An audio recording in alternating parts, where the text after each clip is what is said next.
그렇게 되고 싶었던 목사가 되셨는데 아빠는 행복하세요? 어느 날 제게 던진 큰아들의 질문이었습니다. 저는 선지자 2명과 살고 있는데 제 아내가 대선지자이시고요, 제 큰아들이 소선지자입니다. 지난 세월 워낙 이 두 분들의 난데없는 질문과 던지시는 말들로 인해 많이 괴로웠어요. 제 현주소를 자꾸만 돌아보게 했기 때문이죠. 그래도 또 갑자기 의미심장한 질문을 던지니 겁이 나더군요. 어느새 청소년이 된 큰아들, 자신의 진로에 있어 많은 생각과 기도를 하고 있기에 그런 질문을 했다 생각되었습니다. 그렇게 되고 싶었던 목사가 되고 나니 행복하냐라는 아들의 질문에 그럼이라고 바로 답은 했지만 제 안에서는 정말 행복하니라는 질문이 계속 메아리 쳤습니다. 아버님의 거센 반대를 무릅쓰고 입학했던 신학교였습니다. 다른 분들은 원하지 않는 직변일 수 있겠지만 저는 너무나도 그 삶을 소망했었습니다. 서원했던 목회자의 삶이었습니다. 그러기에 당연히 행복해야만 합니다. 하지만 쉽게 답을 내릴 수가 없었습니다. 1 더하기 1이 2가 되어야 하는데 가장 기초적인 그 수학 공식이 이번에는 제 삶에서 성립되어지지가 않았습니다. 성도님들은 어떠신지, 그렇게 가지고 싶으셨던 집이고 취업하고 싶으셨던 직장이셨고 간구하셨던 기도 제목들 몇 가지는 이루어지셨을 텐데 어느새 손에 쥐고 살아가고 계실 텐데 행복하신지. 성경은 행복의 열쇠를 소유로 말하고 있지 않습니다.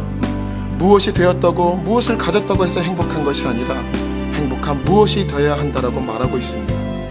목사가 되면 행복한 것이 아니라 행복한 목사가 되어야 하고, 집을 사면 행복한 것이 아니라 행복한 가정이 되어야 한다는 것이지요. 행복한 남편, 아내, 엄마, 아빠가 되어야 한다는 것입니다. 그래서 잠언 기자는 행복의 열쇠를 단 한 가지로만 말하고 있습니다. 하나님을 경외하라. 하나님을 경외하라. 하나님을 경외하는 자의 대표적인 삶의 모습이 있다면 그것은 바로 예배입니다. 예배를 정의함에 있어 여러 가지 말로 표현할 수 있겠지만 저는 만남이라고 생각합니다.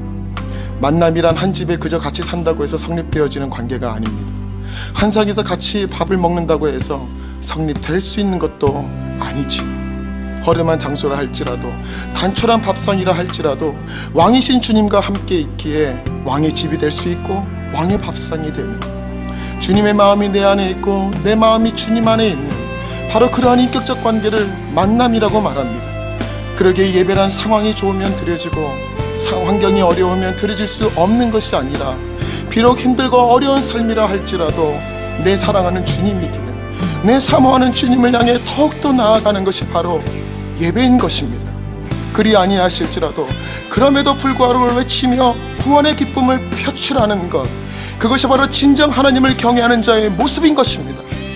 믿음의 조상들, 믿음의 선배님들 모두 다 그렇게 주님을 경외하셨습니다. 전심으로 예배했고 하나님 한 분이면 족하셨고 주님이면 충분했기에 그분들은 행복하셨습니다.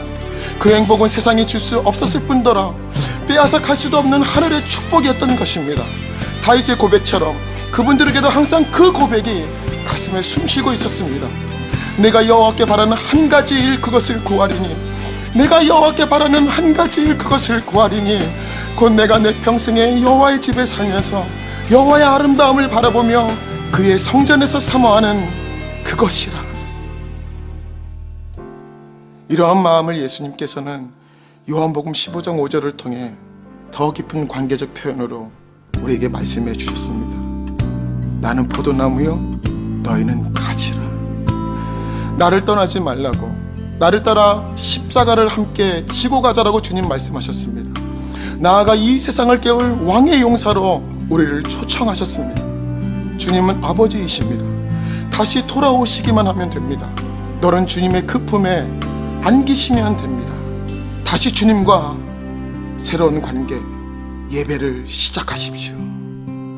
포도나무 대신 주님께서 떨어져 버린 가지와 같은 당신을 지금도 기다리고 계십니다.